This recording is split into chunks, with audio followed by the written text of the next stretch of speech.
Dengan background yang saya dibiayain sama umat, harusnya dana ini juga atau ilmu yang saya dapatkan ini juga harus bisa bermanfaat untuk umat secara keseluruhan. Menurut saya pribadi itu. Makanya saya berpikir untuk mencoba membangun usaha dengan skema pemberdayaan. Untuk di kelompok usaha Cahaya ini ada 4 untuk tenaga kerja, terus ada 16 di sistem kemitraan, 16 kepala keluarga, dan ada 5 kepala keluarga di tim inti Kanya Asih Husbandry.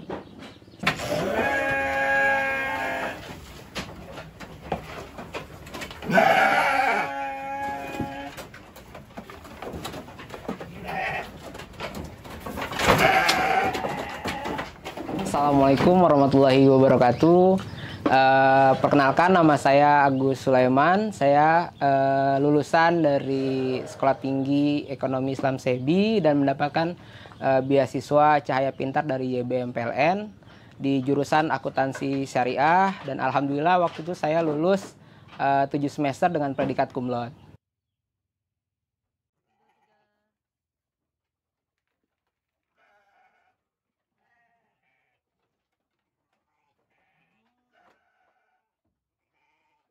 Berbicara latar belakang, jadi keluarga saya ini memang dari keluarga yang sederhana sekali. Ayah itu tukang sol sepatu keliling di sekitaran daerah sini. Jadi dulu tuh awal mula tuh di Tanggung, jadi tanggung keliling jalan kaki, terus ada sedikit upgrade ke sepeda, dan lamanya itu dikeliling dengan menggunakan sepeda kayak itu.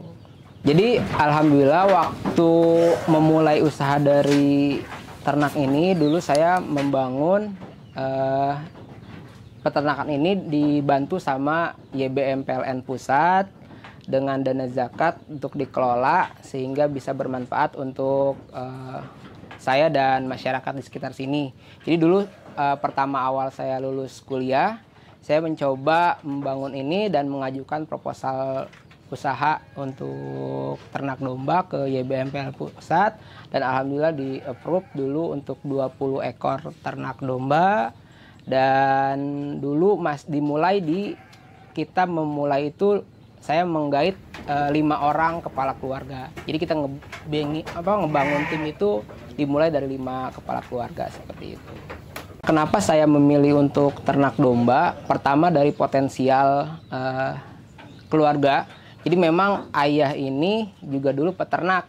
Cuman dulu ayah itu kalau di kampung itu disistemnya dengan sistem paro. Jadi kita mengurus punya orang, nanti hasilnya ini akan dibagi 2 dan dapat bagi hasil dari situ. Termasuk yang sangat memotivasi saya di domba. Domba ini memiliki nilai histori tersendiri untuk saya pribadi. Termasuk rumah yang sekarang ditempatin sama orang tua. Dulu itu lahan dibeli hasil dari maro domba orang lain. Jadi ayah dulu sama mama kalau pagi tuh ngurus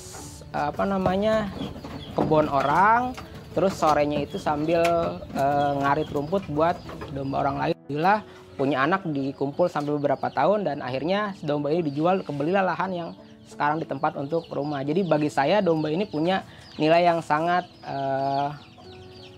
bermakna banget gitu. Makanya kenapa saya pengen coba fokus di peternakan domba seperti itu. Ketika berbicara ternak domba ini memang cukup kerasa banget ya.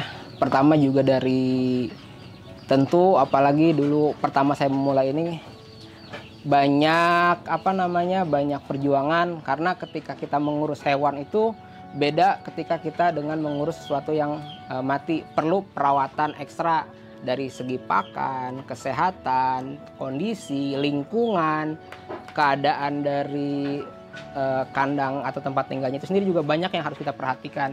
Dari situlah banyak jatuh bangun yang dirasakan. Termasuk makanya saya banyak kursus tentang peternakan, banyak silaturahim ke peternakan-peternakan untuk melihat model sebagaimana yang nanti yang baik ini bisa saya terapkan di peternakan saya ini. Seperti itu sih.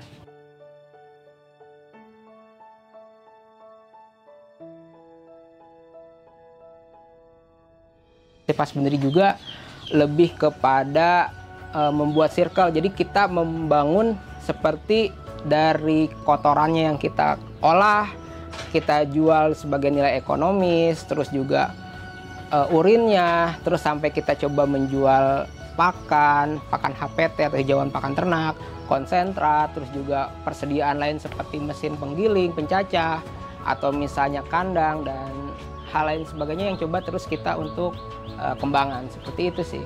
Jadi dengan background yang saya dibiayain sama umat, harusnya dana ini juga atau ilmu yang saya dapatkan ini juga harus bisa bermanfaat untuk umat secara keseluruhan. Menurut saya pribadi itu. Makanya saya berpikir untuk mencoba membangun usaha dengan skema pemberdayaan. Misalnya kita berusaha, banyak sektor yang atau circle yang bisa kita libatkan. Seperti misalnya ketika saya membangun usaha ternak, di situ ada orang-orang yang untuk mencari rumput.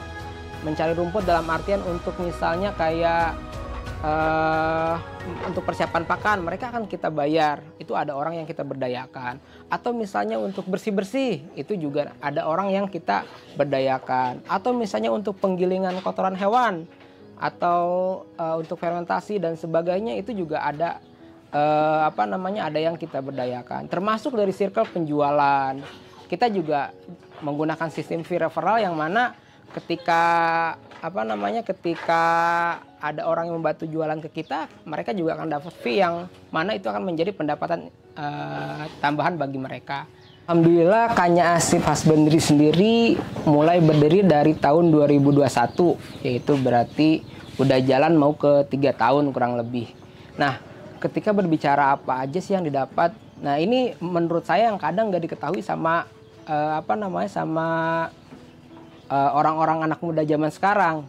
Karena mereka cenderung lebih ke gengsi ketika menjadi peternak dibanding sebagai pekerja. Padahal menurut pengalaman saya ketika saya menjadi peternak, toh juga nggak kalah dengan gaji dari teman-teman UMR Kabupaten Karawang misalnya, atau di teman-teman di Jabodetabek. Menurut saya juga ini penghasilan yang terbilang cukup dan memang selain menjanjikan juga lebih kepada memberikan nilai yang lebih. Terus selain itu, yang menarik bagi saya dengan adanya Kanya Asif Husbandry ini, saya mulai banyak lebih berbaur dengan masyarakat. Banyak orang-orang yang dilibatkan dari anak-anak generasi muda yang baru lulus belum dapat kerja, kita bisa berdayakan sampai hingga bapak-bapak dan kakek-kakek yang mereka butuh penghasilan tambahan selain dari penghasilan upah buruh harian mereka. Itu sih yang saya rasakan. Dan dengan penghasilan yang kami hasilkan, kita juga selalu mengikhtiarkan dan selalu mencoba untuk mengistiqomahkan untuk selalu mengeluarkan zakat, infak, dan sedekah kita secara rutin tiap bulan. Dan beberapa kali Kanya Asif Husbandry juga melakukan pemberian paket sembako secara ke masyarakat sekitar yang terdekat. Terus untuk produk turunannya, Kanya Asif Husbandry yang tadi sempat dibahas adalah pertama ada pupuk organik dan pupuk organik cair. Jadi ini adalah proses fermentasi dari kotoran hewan, kita fermentasi kemudian kita giling sehingga kotoran hewan ini mempunyai nilai yang lebih ekonomis dan bentuknya juga tidak menjadi terlihat menjijikan karena si kotoran hewannya ini kita fermentasi dan kita giling. Jadi dia sudah tidak berbau dan halus gitu dan dia akan mudah terurai di tanah. Terus kedua juga kita siap untuk pengadaan dari kandang, terus mesin penggiling dan pencacah, terus juga kita siap pengiriman untuk pakan ternak, baik itu hijauan pakan ternak ataupun itu konsentrat atau pakan tambahannya. Dan yang menarik di Kanya Asif Husbandry juga kita mengadakan yang namanya edu wisata atau edu farm. Jadi kita menerima pihak manapun untuk datang ke kandang, untuk belajar, untuk beternak, dan sekaligus untuk untuk mengenalkan bahwa peternakan ini mempunyai nilai yang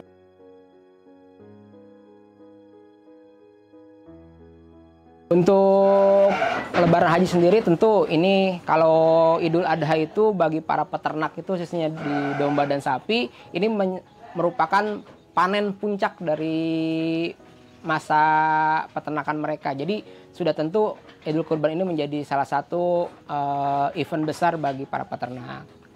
Bagi saya buat teman-teman yang generasi muda, yang memiliki potensi dan keinginan untuk memberdayakan masyarakatnya di kampung khususnya, jangan pernah malu, jangan pernah minder, jangan pernah insecure untuk untuk mengabdi ke masyarakat. Terima kasih kepada para muzaki YBM PLN, mudah-mudahan sehat selalu, dilancarkan rezekinya, dan diberikan keberkahan di setiap aktivitasnya, termasuk pengurus YBM PLN, staf, dan semua yang terlibat dalam circle di YBM PLN. Semoga Allah jaga kesehatan keluarganya, semoga Allah berikan keberkahan di setiap aktivitasnya. Terima kasih.